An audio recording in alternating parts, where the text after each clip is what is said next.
અમે કેબલ કારમાં જતા હતા અને એ બહેન એટલા બધા ઉત્સાહી ફોટા પાડવાના કે કેબલ કારની આજુબાજુ દેખાતા સૌંદર્ય વિશે એમને ઝીરો ઇન્ટરેસ્ટ હતો.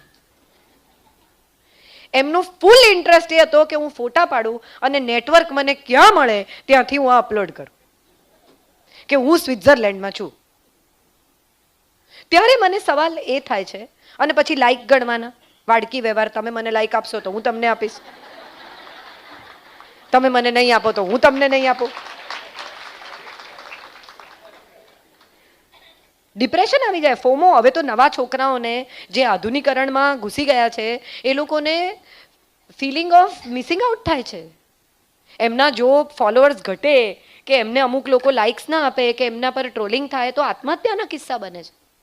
તમે વિચારી જુઓ કે કઈ હદે સોશિયલ મીડિયા આ આધુનિકરણના નામે આપણા મગજમાં ઘૂસ્યું છે અને આપણા જીવનમાં પ્રવેશી ગયું છે. તમે જે કપડાં પહેર્યા, આજે તમે લગ્નમાં ગયા તો એના ફોટા મૂકી દેવાના, તમે સાડી પહેરી તો એના ફોટા મૂકી દેવાના, અને આ બધું કર્યા પછી પણ તમને લાગે છે કે તમે જ્યાં ઊભા છો ત્યાંથી પાછા વળીને જુઓ તો તમને એક એવી ફિલિંગ છે કે મને એ બધું નથી મળતું જે એક્સ અથવા વાય અથવા ઝેડને મળે છે.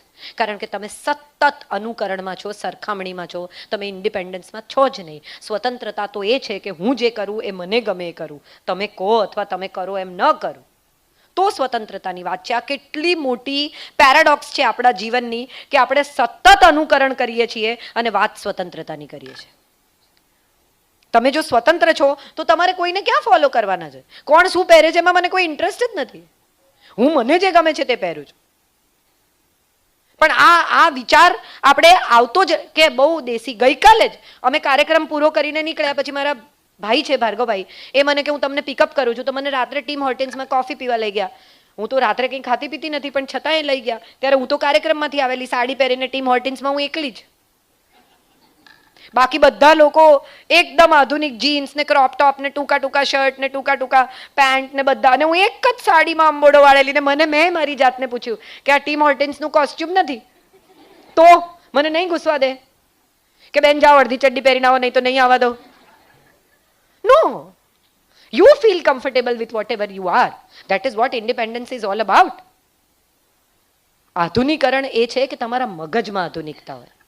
તમે તમારી પુત્રવધૂને કામ કરવા દો, અને તમારા જો હાથ પગ ચાલતા હોય તો ભણેલી છોકરી કામ કરતી હોય અને તમે સ્વસ્થ હો તો એ ઘેર આવે ત્યારે એને માટે થોડી તૈયારી કરી રાખો. અમે તો બહુ કર્યું, નોકરી કરવી હોય તો આવીને કરે. એ પછી તમે પેન્ટ પહેરો ને તો પણ તમે આધુનિક નથી.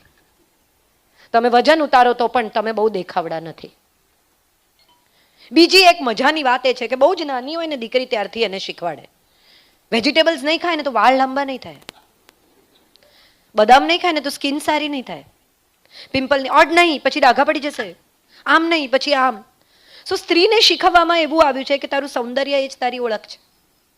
If you are not beautiful, nobody will like you. Fair and lovely કેટલા વર્ષો વેચાયું, પછી કોકે કેસ કર્યો એટલે હવે ગ્લો એન્ડ લવલી છે. સો ગોરી એ જ સુંદર. તમે કોઈ પણ અખબાર ઉઠાવો અને રવિવારના છાપામાં મેટ્રિમોનિયલ વાંચો તો લખ્યું હોય લાંબી ઊંચી પાતળી ગોરી સુશીલ. અને એક વાત મને જે હજી સુધી નથી સમજાઈ એ છે કે પુરુષોમાં લખ્યું હોય નિર્દોષ ડિવોર્સી.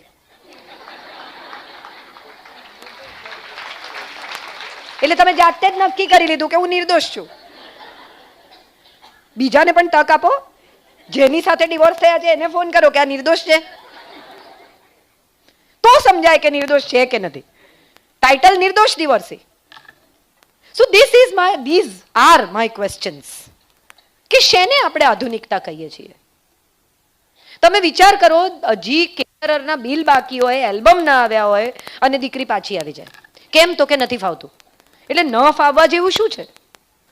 તમે 5 વર્ષ 2 વર્ષ એન્ગેજમેન્ટ રાખ્યા, 2 વર્ષ જોડે ફર્યા, તમે એકબીજાને બરાબર ઓળખ્યા પછી આ નિર્ણય કર્યો છે.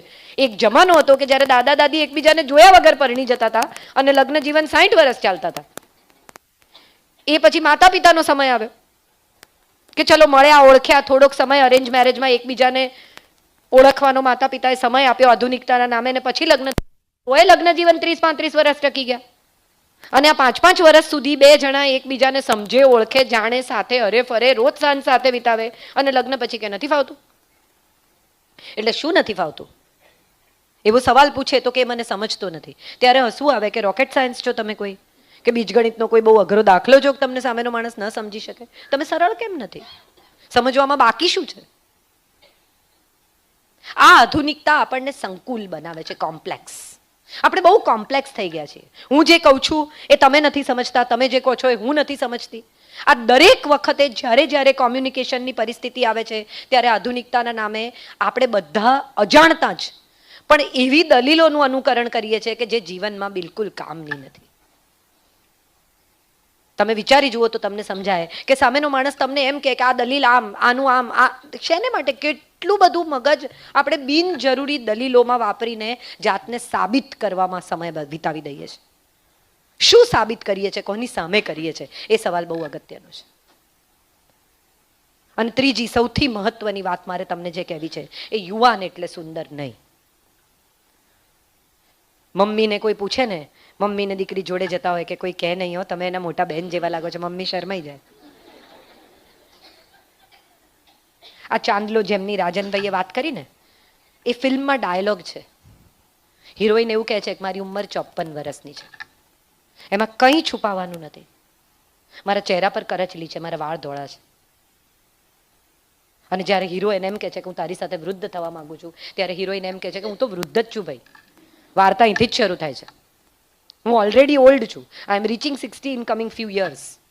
સો what? Am I not beautiful? Am I not caring myself well? It is not about tight skins and it is not about low waist lines. It is more about somewhere તમારું brain કેટલું આધુનિક છે, તમે કેટલી આધુનિકતા પચાવી શકો છો, તમે કેટલું નવું જ્ઞાન સ્વીકારી શકો છો, તમે ટેકનોલોજી સાથે કેટલા ફ્રેન્ડલી થઈ શકો છો. મોટા ભાગની મમ્મીઓ આર્ગ્યુમેન્ટ કરે ને ત્યારે દીકરીને એવું કે બસ હું માં છું કે તું માં છે, અને પછી 5 જ મિનિટમાં એને એમ કે જો ને આ ફોનનું કંઈ નથી ચાલતું, એટલે તરત પેલી આમ હમણાં 2 મિનિટ પહેલા તો કહેતી હતી કેટલી ઝડપથી તમે ટેકનોલોજી સાથે ફ્રેન્ડલી થઈ શકો છો, કેટલી ઝડપથી તમે નવી દુનિયા સાથે કદમ મિલાવી શકો છો, ઝડપથી તમે નવા લોકોના નવા વિચારો સ્વીકારી શકો છો. કેટલી બધી મધર ઇન લોઝ મારી સાથે વાત કરે, ઘણીવાર મેલ આવે ત્યારે એવું કહે કે મારી પુત્રવધુ આમ છે, મારી પુત્રવધુ તેમ છે, મારી પુત્રવધુ મને સમજતી નથી, મેં આટલો સંઘર્ષ કર્યો, મેં જીવનમાં આમ કર્યું. ગયો ને એ સંઘર્ષ ગયો. આધુનિકતા એટલે ભૂતકાળને પાછળ છોડી દેવો અને ભવિષ્ય તરફ જોવું. મોટા ભાગના લોકોનો પ્રોબ્લેમ એ છે કે ભૂતકાળમાં જ જીવ્યા કરે છે. અમારા જમાનામાં તોથી ચાલુ થાય, અમે અમારી સાસુની સામે આવું નતા બોલી શકતા, તો હવે તમારો પ્રોબ્લેમ છે, એ બોલે છે સાંભળો, બીજો કોઈ ઓપ્શન નથી તમારી પાસે. અમારે તો પપ્પા ડ્રોઈંગ રૂમમાં બેઠા હોય ને તો અમે પસારે ના થઈ શકીએ, પેલી અડધી ચડ્ડી પહેરીને પપ્પાની બાજુમાં બેસીને ચા પીવે છે, તો શું પ્રોબ્લેમ છે?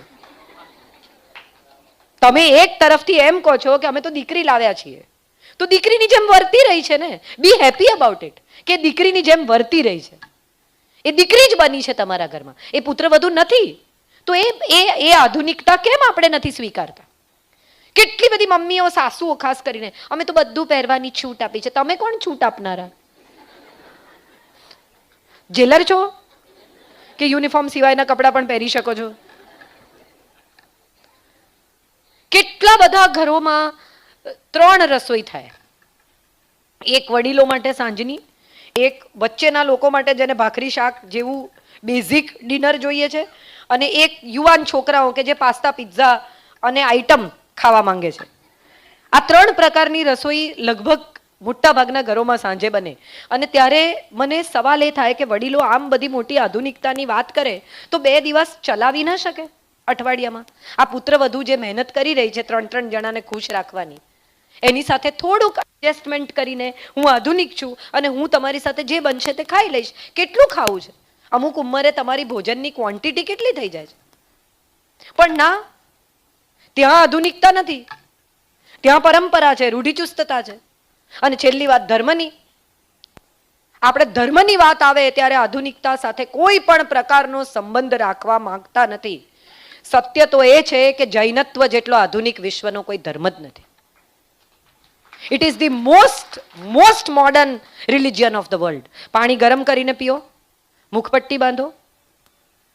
કોઈ પણ પ્રકારની ગંદકી, તમે જુઓ દેરાસરો કેટલા સુંદર, સૂર્યપ્રકાશ, સુગંધ, ખુલ્લા, બારણા નહીં, તમે ગમે ત્યારે જઈ શકો. આ વિચાર જ કેટલો સુંદર છે કે ઈશ્વર બધાને અવેલેબલ છે. ધાર્મિક મંદિરોમાં અમુક ધર્મના લોકોને અલાઉડ ને અમુકના ને નહીં અલાઉડ. આવું કશું દેરાસરમાં તમને કોઈ ધર્મ પૂછે જ નહીં. હું આખો ચૈત્ર મહિનો જઈને અપાસરામાં મીઠા વગરનું ખાઉં છું, મને હજી સુધી કોઈએ નથી પૂછ્યું આ 5 વર્ષમાં તમે જૈન છો કે નથી. મારે ઘેર ના રાંધવું પડે મીઠા વગરનું અલગ, અને એટલી બધી આઈટમ હોય ત્યાં, તમારું પેટ ભરાઈ જાય અને ઉપરથી પૈસા આપે. આપણે તો કંઈ નહીં આપવાનું. હું તો અમદાવાદથી આવું છું.